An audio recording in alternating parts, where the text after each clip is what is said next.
This past weekend, January 20th, 2024, we saw another large online Pixelborn tournament, just a few players short of the one we had on January 7th. That one was 282 players, this one was 270, but a lot of players were competing for which event to go to. Do they play the online event? There were some real life big events happening, and like myself, there was locals and stuff that we had to go to on the weekend, but it was a pretty diverse top 8 compared to what we saw a couple weeks ago on January 7th, where it was 7 Ruby Amethyst and only 1 Sapphire Steel that did end up coming second place.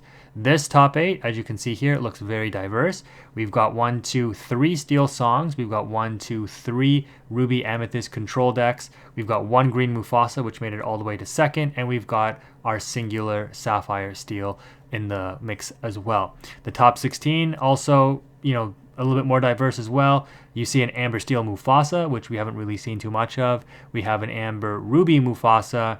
We've got more Ruby Amethyst. We've got 1 Amber Steel that just edged out of top 16 into top 32. But overall, a pretty nice evolution of the meta. So what I'm going to do in this video is actually break down these top 3 deck lists here. And if you want to see the other deck lists, let me know in the comment section below and we can review that later. So third place, I believe this was a 1K. I think I saw that somewhere on a Discord, but I could be wrong, for January 2024. This list is rather interesting because you may be looking at it and thinking like, okay, this is similar to like the Zephyr list that he shared with the updated Steel song that uses the Gaston. But notably here, the opponent, or not opponent, I'm thinking like it's Pixelborn and I'm playing against this guy. This player opted to play 4 of the Shift 4 Hercules, which is a 6-drop. So you can see they're valuing, these bigger 6-drop characters. This has resist 2, but also shifts for 4. And they're also playing an additional 2-drop in the 4 copies of Hercules as well. So this was really, really interesting to see. I can't believe that this really performed well because I wouldn't think that this is that impactful. But what's nice is this just gives you an additional shift target early on turn 4.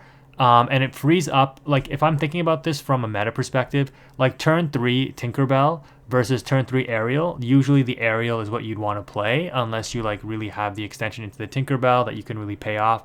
But the Ariel just gives you a lot of value, right? Like that 3-cost Singer for 5. So I think the thinking here is that if I can put my shift target on turn 2, because I'd rather play this on turn 2 maybe than an Eric or a Robin Hood if I have like control of the tempo or can control tempo with the song Whole New World. I'd rather put this as my turn 2 drop and then save my turn 3 for a Gaston or an Ariel so that I don't have to play the 3-drop Tink and then have to shift the big Tink next turn. And then I potentially lose out on the curve of playing Ariel and or Gaston on turn 3. So this, in my opinion, this would be my logic in thinking, and it is pretty smart in that this player was like turn 2 Hercules, turn 3 Ariel or Gaston, turn 4 shift Hercules, and then the Ariel already got me the song or whatever, and I'm just popping off from there, resetting tempo, gaining the advantage, etc. Also take note though on turn 2 is your flute, so it's hard to kind of think what is the exact curve that I want to play. But I think that this was probably the value line that they were thinking. I could be wrong. Also notable, only 1 copy of Cinderella, 17 songs total, and 2 copies of The World's Greatest Criminal Mind without the Queen to boost up opponents' characters to take them out. So very interesting list to come third place with. 3 Benjas, 4 Tragic Heroes, 4 Big Tinkerbells, so the pretty standard list from here on out. Only 3 Let the Storm Rage On, 17 Uninkables, 43 Inkables, primarily a steel deck with some Amber notably as well. They've opted to include Rapunzel again, which actually pairs well because people want to damage your beast, so just heal it up and get your draws anyways. Very interesting list from there.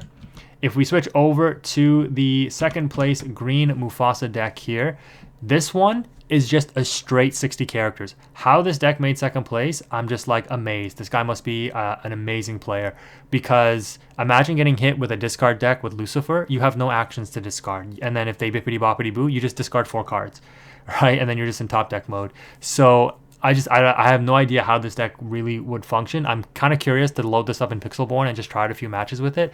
I'd probably be terrible because I'm not really that much of an aggro player, but you got to learn. 60 characters, only 10 Uninkables. This list, very, very interesting. So they're on their high end, they're running the Genie and the Stitch Rockstar. No Surfer Stitch, and nothing else beyond a 6 cost. They are opting for 3 Mad Hatter and 4 Ray, and as well 3 Cusco, which is very interesting because if you Mufasa a Cusco off the top, it comes in exerted, which means that it can be challenged. But again, at 2/4, I mean, I guess it could survive some stuff, and then your opponent can't target it. I don't know how I feel about this. I mean, obviously this player did very, very well, coming in second place. But like I saw, I think some of the match of the finals, but like I just being against Ruby Amethyst, like they just crashed the Mufasa, follow up with a Tremaine, follow up with a Be Prepared or something, and they just wipe your board anyways. But I guess you're just valuing putting out higher 3 lore questers, and by turn 5 you've curved out quite quickly, and so you can start dropping these. I mean, the Mufasa is also a 5 drop, so I guess it makes sense. You're just trying to be as aggro as possible on the top end as quickly as possible to close the game out, because at this point you want to win the game before turn 7 and before a Be Prepared comes down.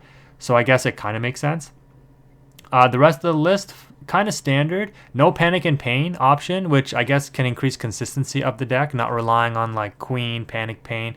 It is a cool line, but again, the most successful decks are the decks that can maintain consistency and be independent in and of themselves to function. Like the Queen can function in and of itself, but you really want to see it with like the Pain. You really want to see Panic with Pain. If you see Panic by itself, it doesn't really do anything with anything else, and so it's kind of like a dead card. So I think this is why this opponent, again, thinking that they're my opponent playing on Pixelborn, this is why this guy probably decided against that package. Instead, they just went more evasives, which is, I think, an odd choice. A Peter Pan 3/2 evasive quest for 1, but I guess just getting an extra couple lore could matter, and clearly it did because his opponent came second place. Also opting for more 2-drops instead of just the Simba, and I guess in place of the Panic or the Pain, sorry, in Flynn Rider. So I guess Flynn Rider and Peter Pan basically replace Panic and Pain. Pain, I think, is the 2-drop, and Panic is the 3-drop, if I remember correctly. But yeah, interesting list. 60 characters, which is wild to me. Off of the Stitch Rockstar, they are playing 16 1 and 2 drops for additional draws. They have the Rapunzel in here, which I don't really know how much value you're gaining off of this. Like, what are you really... Oh, they still have the Queen. Okay. But they don't... Yeah, sorry, they do still have the Queen package. There's no Panic and Pain, sorry. But yeah, I don't really know what value you're really getting off this Rapunzel. Because everything is, like, weak, right? Like, what? Yeah, everything is 4 toughness max, except for a Stitch. It's hard to see where you get value off this Rapunzel, but I guess maybe you force it, like you crash, like I guess that's what you have to do nowadays, right? You crash one of your things into an exerted thing, and then you Rapunzel heal it. That's how I see you getting that off. And then the final list, as usual, I'm happy to see it actually. Ruby Amethyst Bounce taking first place. This list to me is crazy. Funnily enough, I actually am aware of who Francis Cormier is. I almost conducted a trade with him. He's a player from Montreal, so it seems like I know all of these Canadian players, which is kind of interesting. But yeah, I'm really happy to see a fellow Canadian take the win here. And their list, I was like, wow, when I saw this. It looks pretty standard, but I've noticed the absence of certain tech cards. And from a perspective of like being a Ruby Amethyst player myself, I can appreciate the consistency that you would get with a list like this. But then I'm also thinking like, well, your versatility kind of goes down. But then again, it doesn't really matter because unless you can see those tech options, like if you're teching in Peter Pan Shadow or Pinocchio or like Arthur or Spellbooks, etc., like you have to see those 2 ofs, 3 ofs, etc., in order for them to actually make a difference, right? And similar, if you watch my tournament report at my locals, where I mentioned how I lost to a Ruby Amethyst player with Sapphire Steel, I just needed to see my Benjas, and I put 2 of them in there specifically for Spellbooks, but I just never saw them. And so what point is it of putting in tech cards when you have to kind of dig for them and try to draw them, and if you don't draw them, they're useless. So from that perspective, I can really respect this gameplay, this deck building, and obviously this player won, so they knew exactly what they were doing. 8 1-drops, so again, increasing that consistency for Madam Mim Snake on turn 2 and or Fox on turn 3.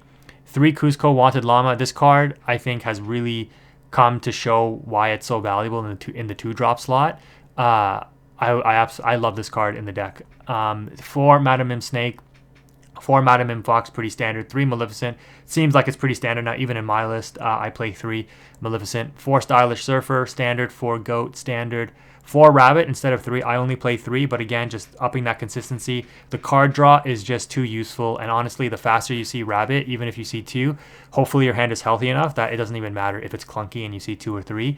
Like, you see them, they're putting in that work, and more often than not, you sometimes have to be prepared your own board with the Rabbit active, and so having those backups isn't necessarily a bad thing. So I can appreciate the 4, even though I've been a strong advocate of running 3. In the higher level matches, when your rabbits are actually getting forced out because you have to leave them on board, it makes sense to run 4 in those instances.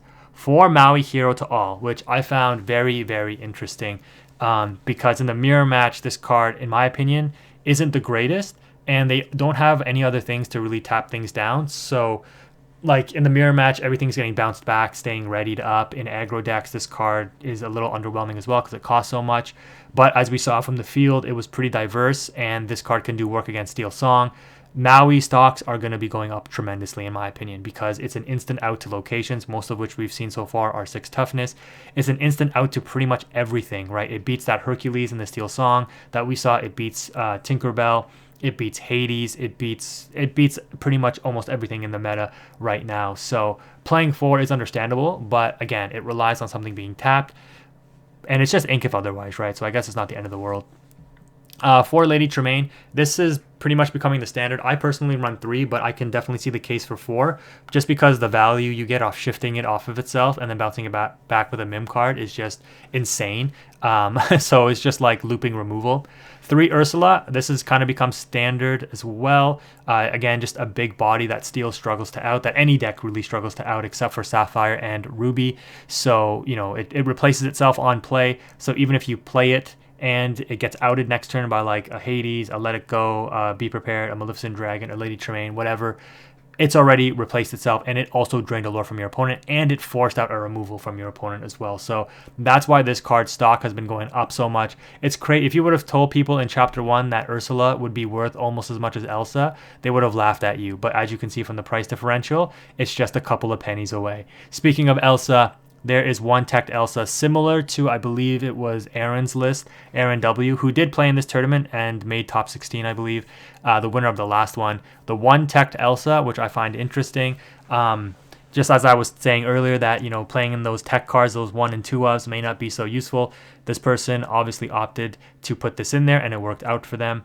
Elsa is definitely a huge disruptor. I will say that. In the meta, I've come to appreciate what she can do after having some high-level Steel Amethyst matchups where Elsa is really their endgame play. I really saw how Steel Amethyst could easily clutch out games by just locking down my board as a Ruby Amethyst player and then just putting on a ton of pressure with their questers on board. Because if they lock down my Stylish Surfers and my Ursulas, etc., I'm just like, well, they're not outing them, but they're also putting me behind a whole turn because I'm losing 5 lore, right? So the Elsa 1 tech, the fact that it's bounceable with the Mim cards, definitely a cool option, I think, and I'm a big fan of that as a one of.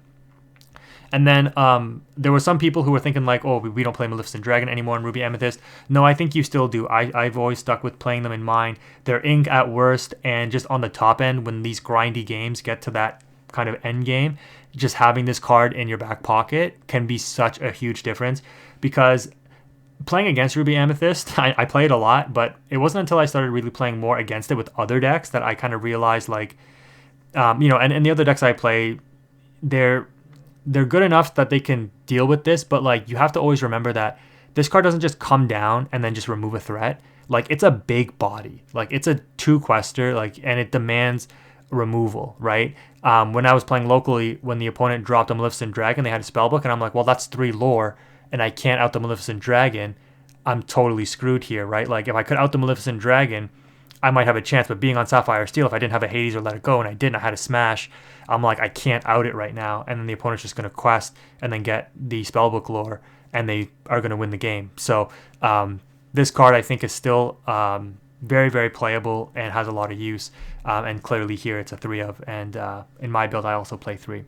And then again, the songs, only 3 Teeth and Ambition. So again, these players aren't really afraid of aggro, I guess. There's no techable options in here for aggro, just the standard Teeth and the low drops here. 4 Friends and 4 Be Prepared. No spell books, no other tech options for the mirror. Just straight up, I'm consistent. I know what my game plan is. A total of 16. Yep, 16 on Inkables and 44 Inkables. And so that is your top 3 of this 1K, run by the same people who ran the one a couple weeks ago as well. Chinese Speed Steel Song. That's kind of interesting. But yeah, if you want me to break down the rest of this top 8, let me know. I'm kind of interested in this list here. It's called Resist. Looks like it's going to be similar to Haymaker's list. 1 Beast Hard-Headed instead of the other one. What is it? Benja. And 2 Judy Hops. Interesting. 4 Nothing to Hides. So yeah, there's a lot more we can go over here. But again, let me know how you found this video if you've made it this far. Thank you again for watching. Quantum is out.